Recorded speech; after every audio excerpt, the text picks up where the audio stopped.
Hello and welcome to First Place TV. My name is Tumelo Makgakga, a qualified chartered accountant, a registered tax practitioner, and a registered auditor. Now, today's topic is we want to discuss three crucial things that you must avoid when you owe SARS money or when there's a chance that you might owe SARS money. All right? Now, let's take it back from the beginning. Whether you are an individual or you are a company, you might have instances where you submit your tax return and you find that you owe SARS. If you're an individual and you get a salary, and from that salary your employer has already deducted UIF, pay as you earn, chances are when you do your tax return at year end, you might find that you don't really owe SARS anything. But if you're in that same position where you get a salary, but you've got additional income like rental income, maybe you have invested some monies and you get interest income, or maybe you even have shares and you're getting dividends, right? So in those instances, you might find yourself having a tax liability or owing SARS some money, right?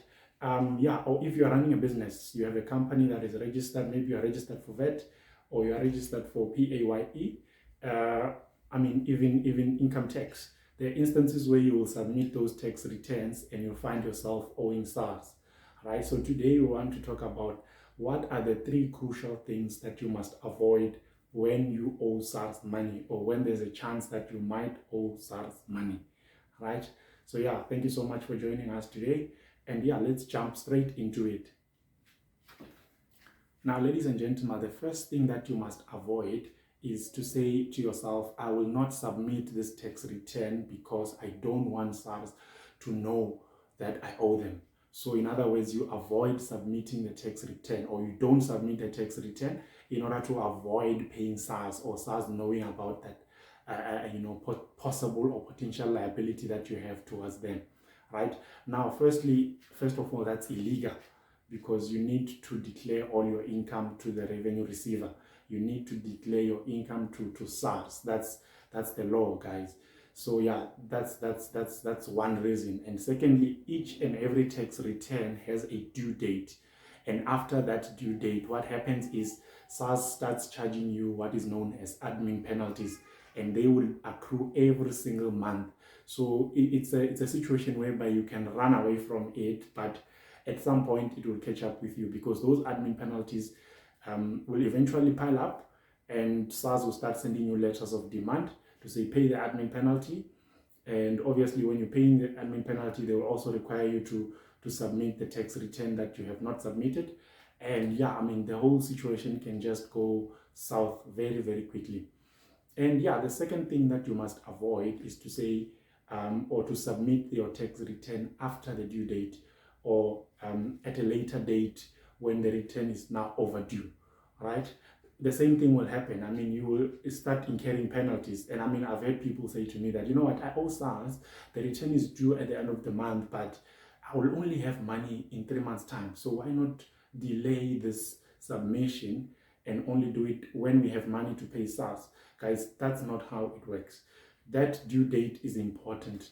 It's important to submit your tax returns on or before the due date, because what happens is you will incur penalties and interest, and by the time you file that return, you are in a worse off position because now you have letters of demand coming your way. You have situations where you are getting all these notifications all the time, and it can get very, very ugly quickly.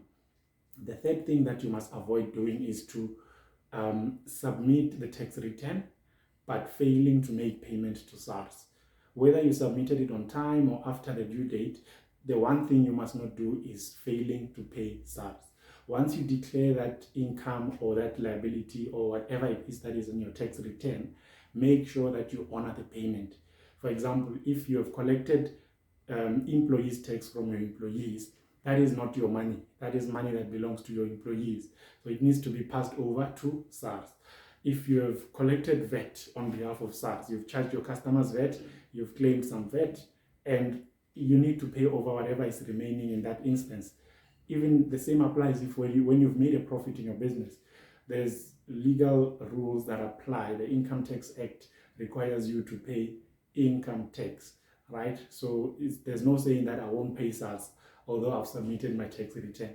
it will catch up with you, obviously, somewhere, somehow, because what will happen is SARS will start sending you letters of demand, and the worst thing that can happen in that instance is SARS enters into your bank account and collect money. This has happened. This is a real life thing that happens. SARS can get into your bank account and collect. Just imagine waiting for that invoice to clear, and then the next day you wake up, half of the money is gone. SARS has collected. When you follow up, they say, no, you owe us so much and you haven't paid, so we have collected, right? So yeah, those are the three things that you should avoid when you owe SARS money, or when you're in a situation where you could be owing SARS money. So let's talk about what do you do when you owe SARS, or when you see that I will be in a situation where I owe SARS.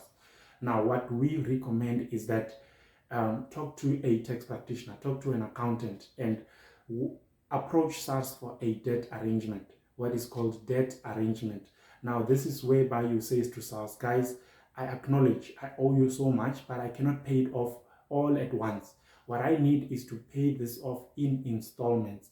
I need to pay a certain amount on a monthly basis, And with that kind of an arrangement, SARS can allow you to remain tax compliant, and you are able to still print your tax, clearance, tax PIN. But because you have an arrangement with them and you are honoring that arrangement on a monthly basis, you are still able to operate your business, and you're still able to continue operating and without worrying about what can happen tomorrow. Can I just wake up and SARS has taken monies from my bank account?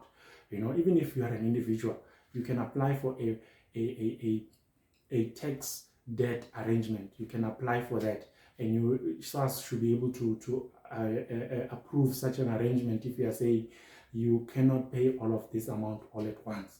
The key thing is to be upfront. The key thing is to be honest, and to work with someone who knows these things, who knows the processes, who knows how to apply for these things, and who knows which documents are required and how these things work. We help clients with this. We engage with SARS, and we've been able to resolve many cases where it looked like it was just gonna end in tears, as they say, right? So yeah, I would encourage you to get in touch with us, get in touch with our team, and talk to us about the problem that you're having, and let us find an amicable solution. Let us get involved. Let us engage with SARS. Let us see what documents they require. Let us help you prepare those documents. Let us help you put your things together and, continue running your business, or continue having, a peaceful life, knowing that someone who's responsible, someone who's experienced, and someone who knows what they're doing is taking care of the problem. And now you can get some peaceful sleep, right? And yeah, this is all from today, guys. Thank you so much for joining in. Please leave a comment, like the video, and share the video. Thank you so much, and cheers.